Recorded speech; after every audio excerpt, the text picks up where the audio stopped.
வணக்கம். சற்று முன் கிடைக்கப்பெற்ற மிக முக்கியமான செய்தி ஒன்று வெளியாகி உள்ளது. பாமக போட்ட பிச்சைதான் எடப்பாடி பழனிசாமி அவர்களை கடந்த எதிர்க்கட்சியாகவும் தற்பொழுது 3வது இடத்திற்கு வரவழைத்ததும் முக்கியமான காரணம் என்று எடப்பாடி பழனிசாமியை வெளுத்து வாங்கிய சி.வி. சண்முகம் வெளியிட்டுள்ள அவரது அறிவிப்பு அதிமுகவின் அரசியல் வட்டாரத்தில் பெரும் பரபரப்பை ஏற்படுத்தியுள்ளது. 2026 சட்டசபை தேர்தல் முடிவுகள் வெளியானதை தொடர்ந்து அதிமுக மிகப்பெரிய அதிர்ச்சிக்கு உள்ளானது. 3வது இடம் தமிழ்நாட்டில் தொங்கு சட்டசபை தான் நிகழும் என்பது வெளியானது. மேலும் அதிமுக தாவேகாவுடன் கூட்டணி வைத்து அமைச்சரவையில் இடம்பெற்றால்தான் கடந்த 5 ஆண்டுகளில் நாம் எதிர்க்கட்சியாக இருந்ததை சரி செய்ய முடியும் என்று சி.வி. சண்முகமும் எஸ்.பி. வேலுமணியும் எடப்பாடி பழனிசாமி அவர்களை தொடர்பு கொண்டு பேசினார்கள்.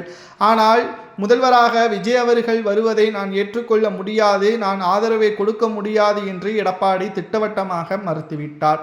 ஆனால் முதல்வராக எடப்பாடி வருவதை திமுக மறைமுகமாக ஆதரவுகளை கொடுப்பதாகவும், அதிமுக தலைமையில் இருக்கட்டும், நாங்கள் வெளியிருந்து ஆதரவுகளை கொடுக்கிறோம் என்று திமுக போட்ட அந்த பேச்சுவார்த்தை எடப்பாடி பழனிசாமி அவர்கள் மயங்கிவிட்டார்.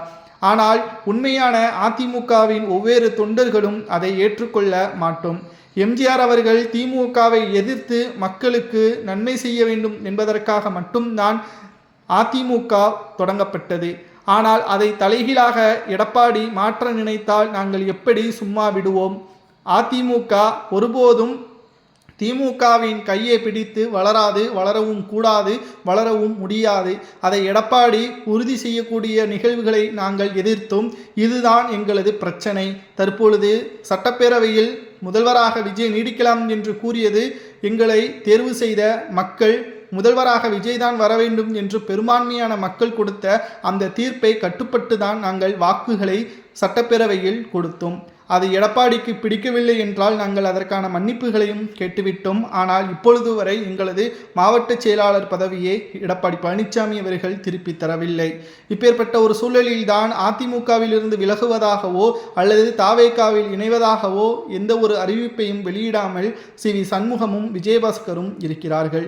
இப்பேற்பட்ட ஒரு சூழலில்தான் திடீரென்று இன்று செய்தியாளர்களை சந்தித்த சி.வி. சண்முகம் அவர்கள் அதிமுகவில் எடப்பாடியின் மகன் மிதுன் அவர்களை முக்கிய பதவியில் கொண்டு வருவதற்குத்தான் மூத்த நிர்வாகிகளை ஓரம் கட்டுகிறார் என்றும், பாமக போட்ட பிச்சை தான் எடப்பாடி பழனிசாமி எதிர்க்கட்சியாக இருந்தால் பாமகவின் ஆதரவு இல்லை என்றால் கடந்த முறை எதிர்க்கட்சியாகவும் இருந்திருக்க முடியாது, தற்பொழுது 3வது இடத்திற்கும் வந்திருக்க முடியாது, 47 எம்எல்ஏக்களையும் பெற்றிருக்க முடியாது என்று சி.வி. சண்முகம் அவர்கள் கூறுவது சரியா தவறா என்பதை கமெண்ட் வாயிலாக கூறுங்கள்.